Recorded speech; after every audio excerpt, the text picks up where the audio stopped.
Hello, everyone, and welcome to our Canna pop-up podcast. My name is Robert Allen.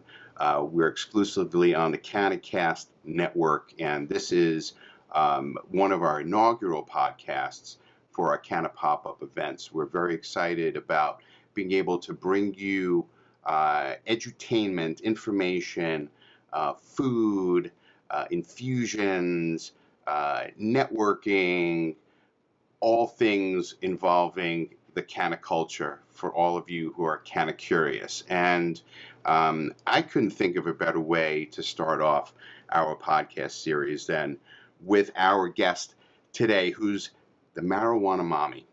It's kind of an oxymoron if you think about that, but we're going to learn why it isn't. So Jessie Gill, who's with us today, has a very interesting background in holistic health and hospice care. She's actually a cannabis nurse, and we'll learn more about that and her story and how she came to be the marijuana mommy. So I want to take this opportunity to introduce you and welcome our guest today, Jessie Gill. Jessie, thank you so much for joining me today.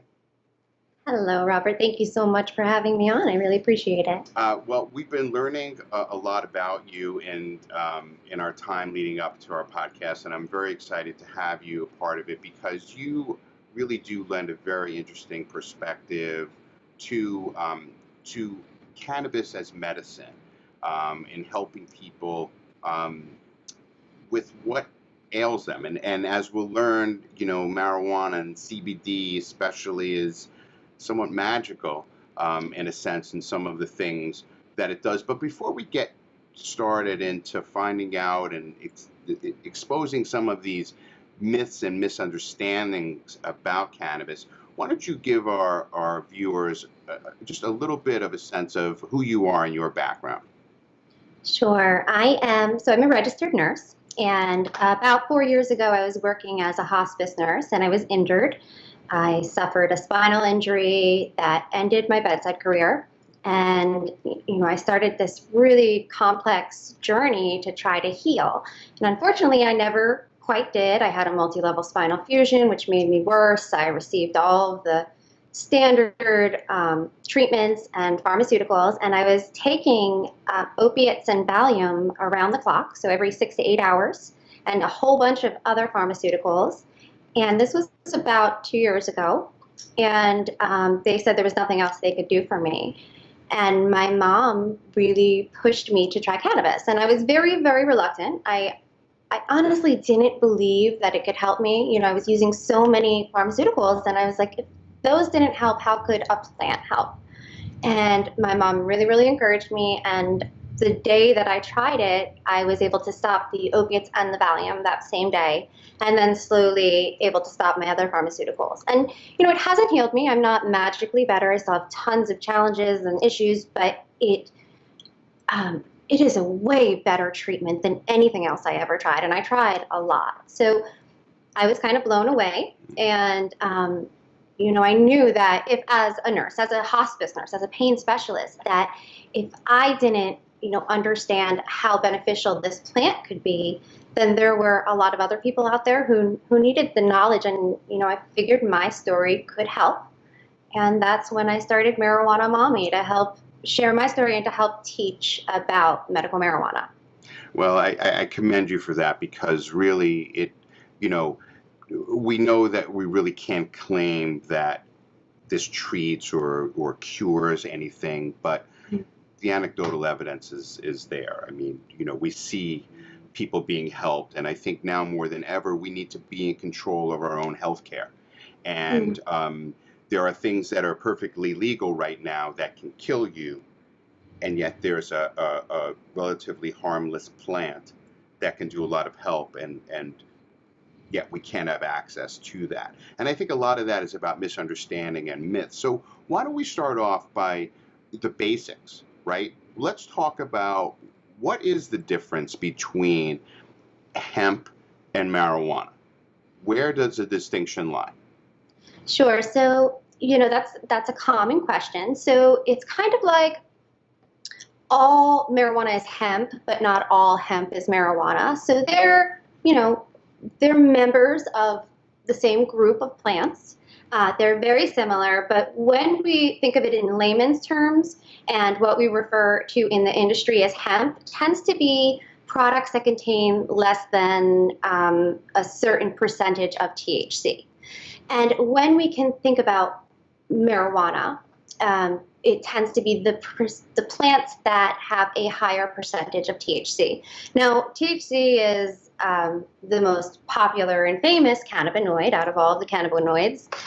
It's the most well-known, but it's not the only one. There's over 113 different cannabinoids that have been identified, and they're not even all named yet. So it's just one of the many. But hemp itself, it contains many cannabinoids. It just doesn't contain that much THC. And what's, you said something very interesting, because we're really learning all the time about how this can help and the types of things that it's able to treat. So does a lot of that come down to the science? Because we talk about that, there are certain strains that are helpful for certain things or certain times of day, right? Because when this is being used as medicine, and I myself use this after a hip replacement versus the bottle of opioids that my doctor handed me as I left the hospital. So, you need to have this medicine in the morning, in the afternoon, in the evening, and if you are using the THC component, that can affect how you are. So talk a little bit about how from the medical perspective, different strains are dialed in to treat different things. Yeah, so I think that's one of the most common misconceptions, that all marijuana is the same. That, and I hear this all the time. People will be like, "Oh, my doctor said just go buy a joint and get high and see if it works." And I'm like, that's not how you do it, because there are different strains, exactly as you said, different strains that tend to help more people with specific issues. Now, the one difficult thing about cannabis and treatment with medical marijuana is it's highly individualized. So how a strain affects me can affect you totally differently. So it's really, really important for people to try different things. But we tend to see certain ones, for example, will cause more of a body high, a physical relaxation, which can be amazing for pain and spasms. Whereas we'll see some other strains that, can kind of help energize people and, give them focus and energy. And this is often great for patients who suffer from depression. So it's really, really important for patients to understand that not all marijuana is the same, but that every strain can affect everybody differently. As a parent, right? We're parents here. Are concerned because as we talk about legalization for adult use, and at the age of 21, right, when people are still developing and young, we talk about usage, how we realistically, right, in the spectrum of things that are available to us, how dangerous is cannabis? It's a good question. So again, we're very limited by our research. We know that it's not a completely benign substance. It's not, obviously it has physiological effects. That's why people use it medically. That's why people use it recreationally. But we haven't been able to study it for, decades. So we don't have accurate data to really, really clearly explain it. But the data that we do have, and the data that's coming out, suggests that the safety obviously has been, the risks have been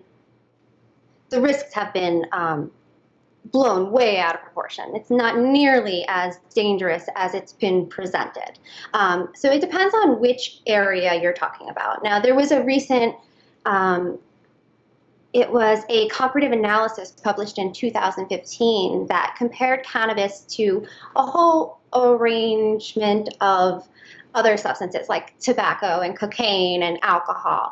And, by those estimates alone, it found that marijuana is 114 times less deadly than alcohol, which is just remarkable. So, compared to alcohol, it is dramatically safer. You cannot die from cannabis. You cannot die from a cannabis overdose. Right. 88,000 people a year die from alcohol. Right. So compared to that, it's safer. Then you do, like you mentioned, being a parent, and there are concerns about, does it increase the risk for psychosis? So there's some data to suggest that possibly if kids use it in adolescence, it may increase their risk of psychosis in adulthood.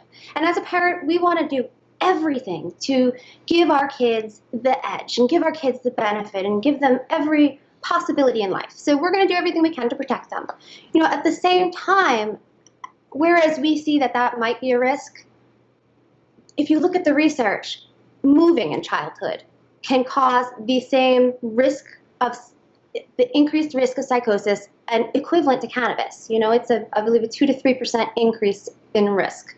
I mean, it's the same for living in an urban development, an urban area dramatically raises the risk for psychosis. Sure. So, I mean, compared to other things, it's not as dangerous. Sure, there are dangers, but right. And the word addiction comes up all the time, right? Mm-hmm. And if we want to talk about addiction, right, then let's talk about it across the board. Let's talk about sugar addiction. Let's talk about, like you said, tobacco or alcohol, right? So shopping, we have to learn gambling. Yeah, we have to learn how to be in control of all of those things, right? We can't, take this one thing that some people may use, even if it's just recreationally, much the way someone might take a beer or a glass of wine. You have to be in control of that, of your intake and what you do and how responsible you are. And it's interesting because one of the things, we had just come back from the Normal conference in advance of Lobby Day in Washington, and there was a study shown about driving under the influence.